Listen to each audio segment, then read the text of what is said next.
A terrifying vision slash dream that I had last night.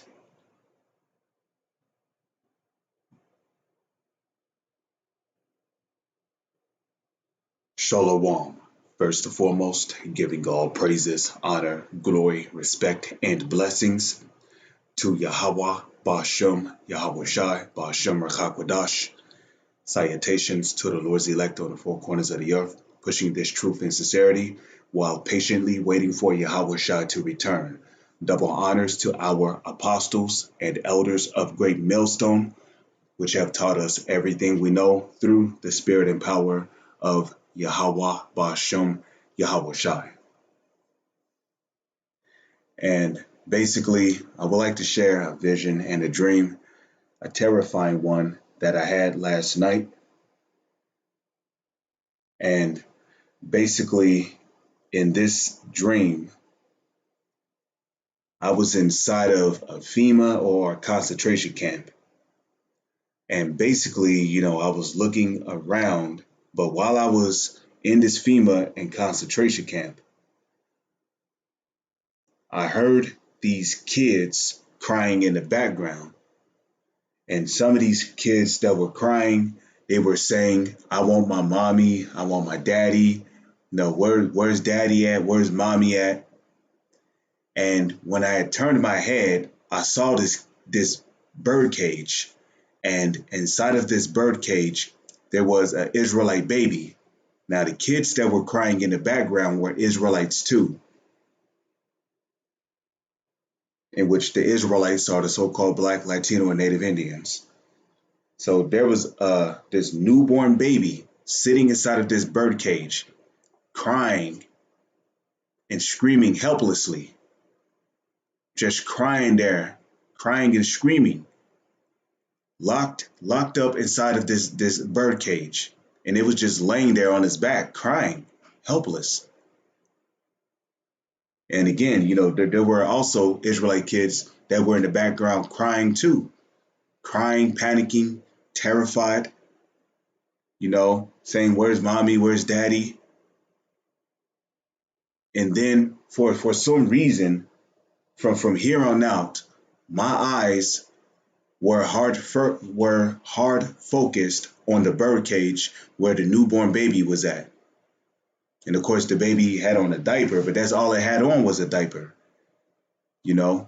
And while my eyes was hard focused on this bird cage,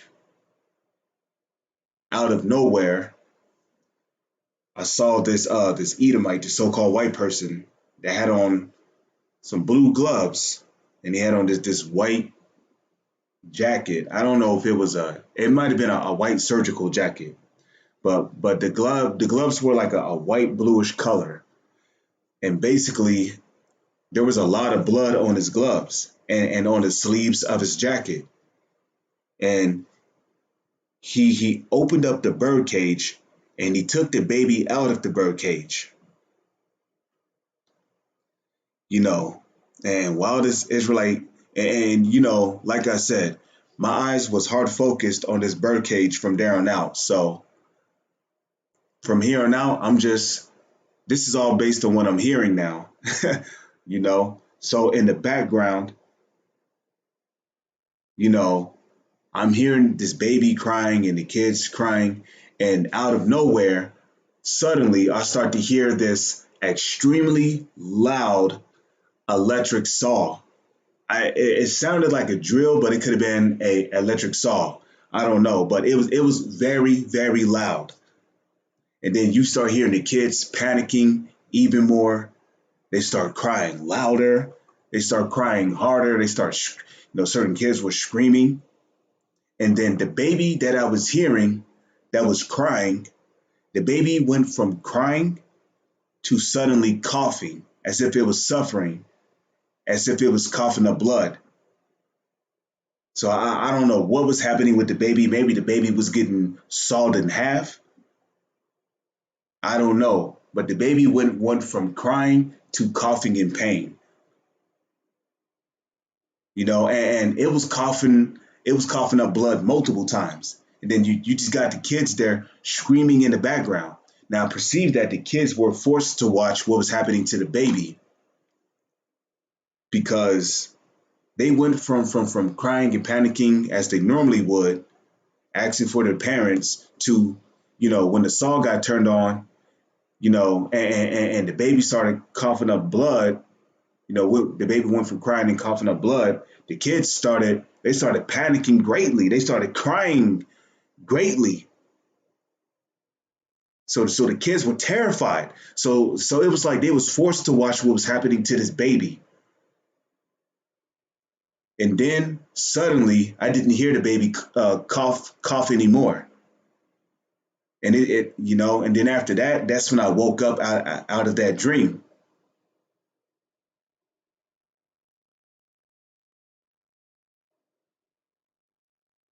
you know, and basically I was troubled in my mind from that dream,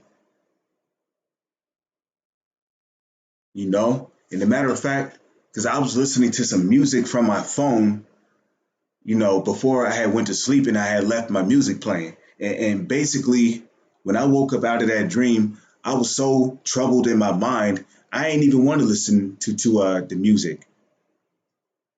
I didn't. I turned that music off, man. And a matter of fact, I was so troubled in that dream that I literally had to set up a prayer at that very moment, man.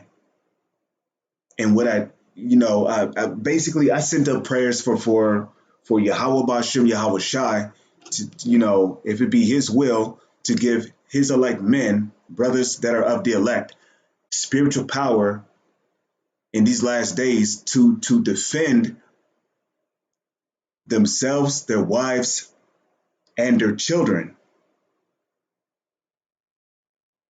Because I was that troubled in my mind, man. First thing I thought about when I had that dream was, you know, because the scriptures say that when the enemy shall come in like a flood, the Lord shall lift up a standard against these devils.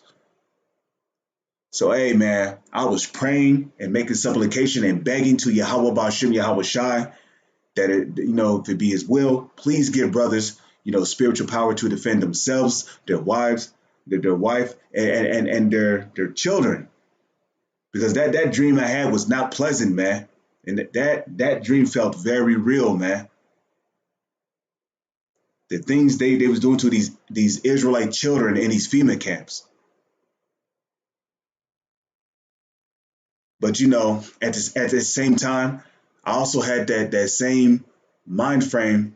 Well, I had that same attitude that Yahushua had when He was in the Garden of Gethsemane.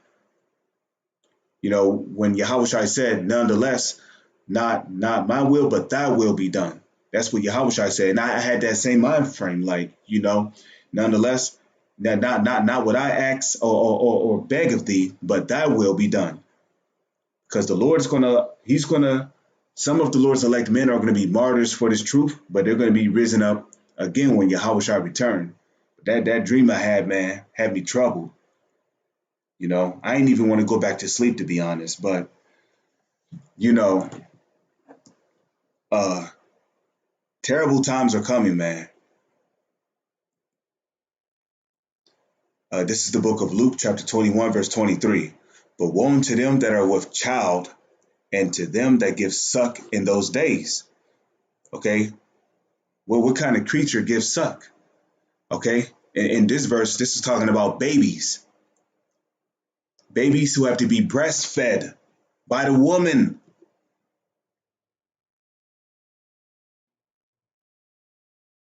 Okay?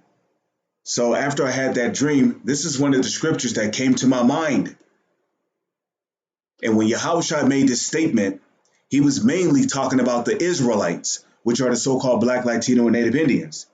This is the word woe goes back to the Hebrew word abadim, which means destruction.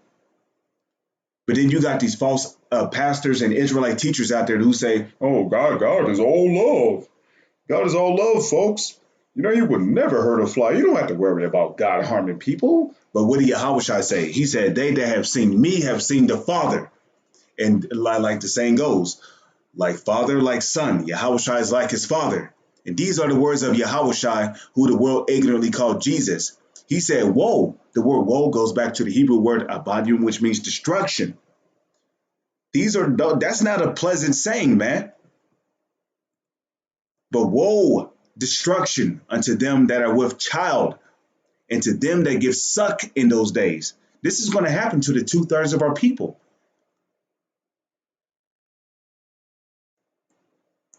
But you got these false Israelite groups out there.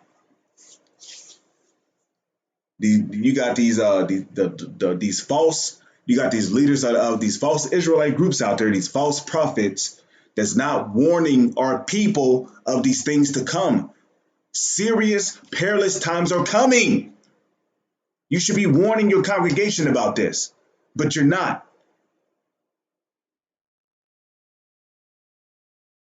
Okay, General Hireling Yohana, Hireling Nate.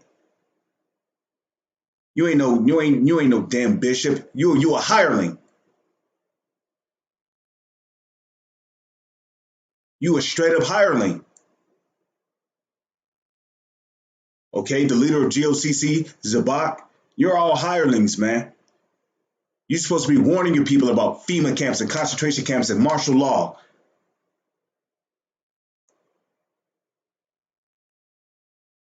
The wolf is coming. But here it is. You're not giving off a serious tune. You're not giving up a serious tone. You're not blowing the trumpet. The kind of tone you're giving off is a tone of mirth and comfort. Okay? Read Amos 6, verse 1. Woe unto them that are at ease in Zion, and trust in the chariots of Samaria. I'm just roughly paraphrasing.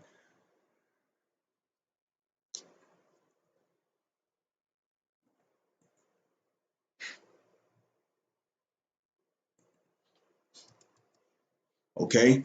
And a matter of fact, this is the kind of tone, Salakia. And a matter of fact, this is the kind of tone that you false Israelite groups are giving off. You know, you're giving off a fretless bass. And yeah, by the way, the piano is my most favorite instrument. I love the piano. Okay, when I was a child, my mom, she bought a electric organ for me and my brother and sister. You know, and I remember I used to always play on that instrument. I love the piano. That is my most favorite instrument. But you know, and basically on the electric organ we had, you know, it had multiple like instrumental. It had multiple instruments installed into it. You know, but you know, this is the kind of tone that you false Israelite groups are giving off here.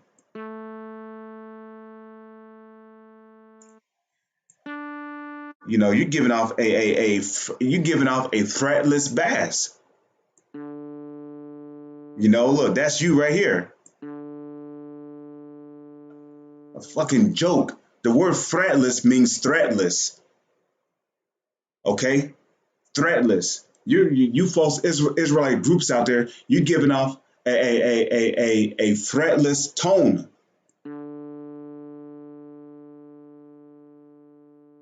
That's you right there. Who's going to take a tone like that seriously? People's going to be laughing. The scriptures say, woe unto you that laugh now, for you shall mourn and weep.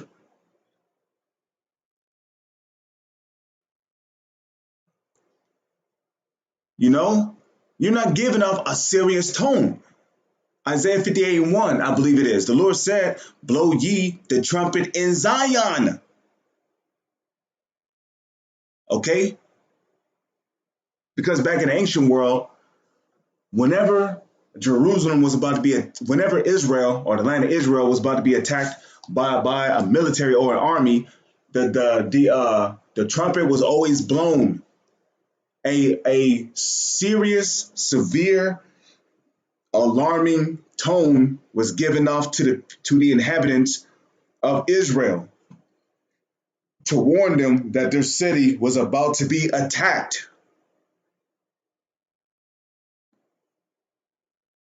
But You leaders of you false Israelite groups out there, you're not doing that. You're giving up a fretless tone, a fretless bass. Titus 1 verse 11, whose mouths must be stopped. Yeah, that the mouths of you false Israelite groups out there must be stopped. Because you're over here telling your congregation to take the V, Maxine. You're over here telling your congregation you got to be a fool not to take the chip, which is the mark of the beast, the RFID chip. You other leaders of these false Israelite groups out there, you're not warning our people about Maxine. You're not warning them about the coming don't you know civil unrest is about to break out here in America? Why aren't you warning you people about those things? But like Yahawadah said in the book of Luke, the 12th chapter, and somewhere amongst the 45th or is it the 46th chapter on down, what did Yahawadah say? And he that knew his Lord's will and prepared not himself, neither did according to his will, shall be beaten with many stripes. So you leaders of you false leaders out there of you different Israelite of these false Israelite groups, you're going to get it far worse than the average so-called Black, Latino, and Native Indian out there that don't know any better, because you know better. You know who the enemy is, but you acting like you don't know. Okay, whose mouths must be stopped, who subvert whole houses, teaching things they ought not for filthy lucre's sake. Right? So you gonna get it bad, man. Okay, read the book of Judges. Read the account on Achan. When the Lord punished the Israelite man, okay, when the Israelite man committed sin, guess what? Him and his whole family had to pay. Him and his whole household. Okay, because the man is the head of the house. The man was the head of the house back in the ancient world. Okay, Achan. He disobeyed the word of Yahweh Bashem Yahawadah, and he went and took some Babylonian garments, some gold and some silver, and some other stuff. And what happened to him? Not only did he have to pay the price for his transgression, for his sin, but his wife and his children had to pay too. So what do you think I'm saying here? The Heavenly Father and His Son, they're not going to just punish you, General Yohana, Nate, you leaders of these false Israelite groups. He's also going to punish your family that are of the 2/3. Your children is going to be punished, your wives are going to be punished, and you're going to be punished. Okay? The book of 2nd Esdras, the 9th chapter. And they which have abused my ways, when yet liberty was open to them, the same shall know it after death by pain. Okay? And you and your family is gonna have to pay the price for that, man. For the Heavenly Father is gonna make you and your family pay the price for that. Why? Because you're deceiving your congregation.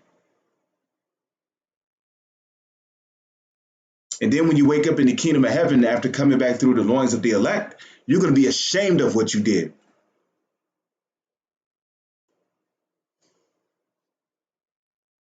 You're going to be sitting there with your head down. You ain't even going to want to look at the Israelite man of the elect in the kingdom. You're going to be too ashamed to do it. You're going to be just like our dog Tyson in his house. Whenever I look at him sometimes, he'll sit there in the corner and pout with his head down, as if he doodled on a rug or something. That's gonna be you niggas in the kingdom.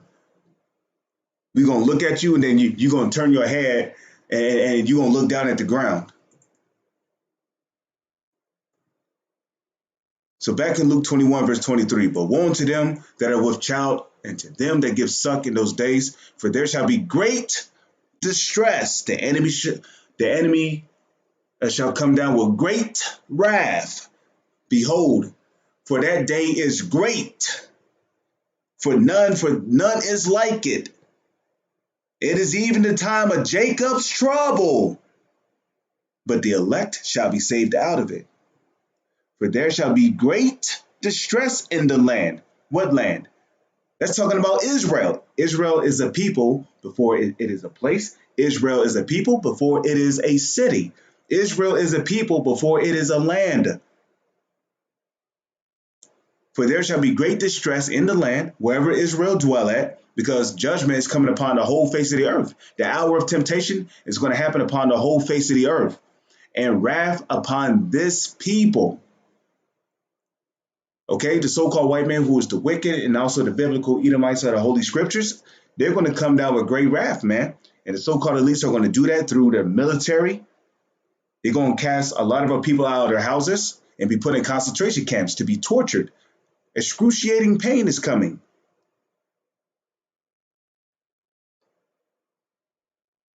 Okay? But the Lord's going to have mercy on his elect men, okay? The ones that are of the elect, the ones that are of the elect that might have to be, the ones that are of the elect that have to be martyrs for Yahawadah, hey, the Lord might have mercy on them and might make it to where they receive just a simple beheading. You know, they might not have to go through torture. But for the ones of you that knew your master's will, that did not do according to his plan, hey, the Lord, you're going to be strapped to that torture bed, man. And the Lord is going to allow these so-called white people in these concentration camps to do whatever they want with you, man.